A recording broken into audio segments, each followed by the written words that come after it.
I'd like to welcome, 14 times, 14 times, New York Times bestseller author, Christopher Andersen. Good morning. Welcome to the show. Morning. How is it out there? Well, I'm going to brag to you, and only to make me feel better.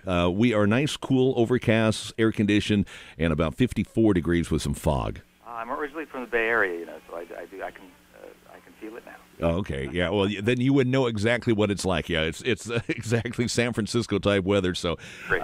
it is not too bad. Hey, listen. Welcome to the program. You have written a lot of books, and it seems like most of the books tend to deal with some celebrities and so forth. How did you decide that you're going to go after Mick Jagger on this current book called Mick?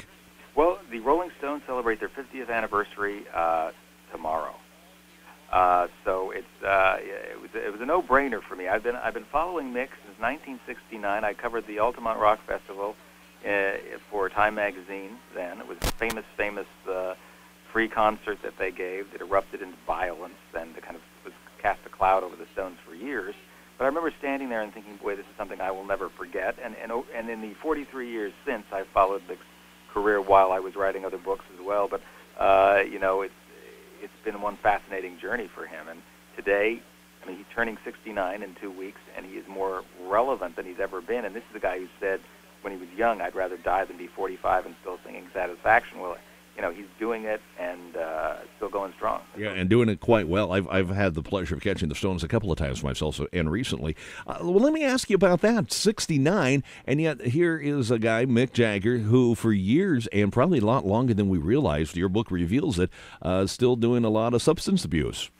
Well, he was, and for a long time. And, Jerry Hall said, well, I weaned him off drugs, but he replaced it with sex. So, sex is the first word there when you say sex, drugs, and rock and roll, and I think that's one of the dominant themes of Mick's life. The fact that, as Jerry Hall said, she thinks he developed a sex addiction. And the relationships he had with like 4,000 women by one count, and his high-profile relationships with famous people, but also countless groupies. I think all of that defines it as much, probably more than the drug era. Although we have to say that in the 60s, the early 60s, there was some famous drug busts. There was Keith Richards' heroin problem that Mick had to contend with. And yes, a lot of hashish and LSD and all the stuff that went with being a rock star in the 60s.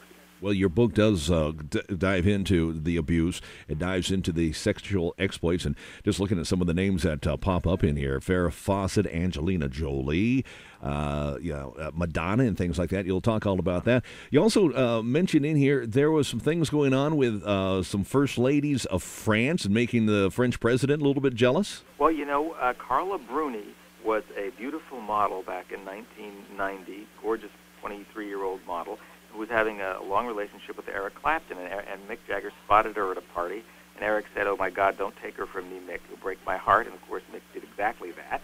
And so they had an 8-year-long affair. Carla Bruni, as you know, eventually married Nicolas Sarkozy, the president of France, and became the first lady of France. And but their relationship went on for 8 years. And he was, part of that time, Mick was still married to Jerry Hall, and it was a very sticky situation. There were a lot of scenes and whatnot. Eventually, when Carla married the president of France, they were still talking on the phone occasionally. And late, recently as last year, Sarkozy and Bruni were looking for an apartment to buy in Paris, and Bruni found one, and Sarkozy was going to go ahead and buy it until he realized that Mick Jagger just lived 2 floors above. So, you tell me whether that relationship, at least that friendship, quote unquote, was still going on. Yeah, that would be kind of tough. Well, your book talks about all of that, the juicy things, but it also talks about something I never really thought about with Mick Jagger, that he's got the brains when it comes to money. Oh, absolutely. I mean, here's a guy, a lot of people don't realize he went to the London School of Economics. Even when he continued going there for 2 years after the Stones were formed, because just in case this music thing didn't work out, as he said, and that made Keith Richards angry because he felt that Mick wasn't completely invested in the group in the very beginning. But yes, Mick is a genius financially. He is responsible for, the Stones are responsible for 5 of the top 10 grossing concerts of all time. They've earned $2 billion just from what they took in from those tours. There's the money from the 250 million albums that have been sold to the Rolling Stones. And he's responsible and behind it all. You know, from the logistics for the tours, the costumes, the sets, the makeup the guys wear, right on down to the design of the T-shirts that you see sold in department stores like Macy's. You know, Mick approves every little thing.